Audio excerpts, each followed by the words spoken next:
Hey everyone, Sean here with Rhode Island Novelty for another episode of Redemption Rundown.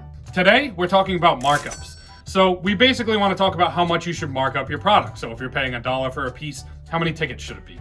What we decided to do was pull data from all of our customers here at Rhode Island Novelty and take a look at the numbers. There's many different ways to choose your markup and there's many different factors that play into it. So what we did is we looked at all of our customers here at Rhode Island Novelty and looked at what their markups are, how they like to round, and whether they do tiered markups. And we took that information down so we could share it with you. What we found was the most common markup was somewhere between 2 to 2.5.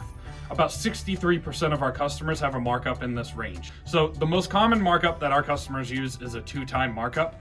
That's followed by a 3-time markup, then a 2.5-time markup, and lastly is a 1.5-time markup. Now there are other markups that are lower than that. They're just not as common. And there are different reasons for having different markups. One of them may be if you're in a profit share and you don't own your games, so you're splitting the profits. That might be a reason that you want to lean towards a 3-time markup, where if you own your games, you might want to go a little bit lower. The reason we recommend going low with a markup is because you want customers to come into your arcade and leave feeling like they beat the arcade or like they won. For example, if someone comes in and spends $20, they don't want to just leave with an Army Man and a Tootsie Roll. They want to leave with a little more than that, feel like they got their value for their money. Another factor that plays into your markup is your payout. If you're paying out a lot of tickets, you may want to have a slightly higher markup, where if you're paying out less tickets, you might want your markup to be a little bit lower. Another thing that we looked at is whether customers like to tier their markup.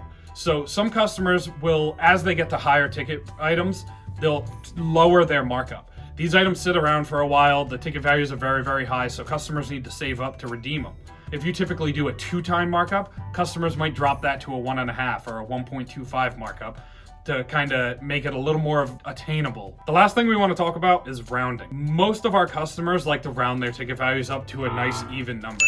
It makes it easier when customers are redeeming tickets, and it just makes everything look better on the back wall. You don't have all these numbers, everything's nice and square. Some customers will do it by 5, some like to do it by 10, and other customers like to do some type of combination where they might go by 10 tickets up to 100, then go by 20 up to 500, jump up to 50 after 500, and then 100 after 1,000.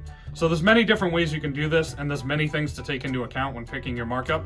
If you have any questions about your markup, feel free to reach out to us here at Rhode Island Novelty and we'll help you work through it. One thing to keep in mind is on our website, if you input your markup, you'll actually be able to search items by ticket value. So it's a very important feature that we added and you definitely want to get good use of it.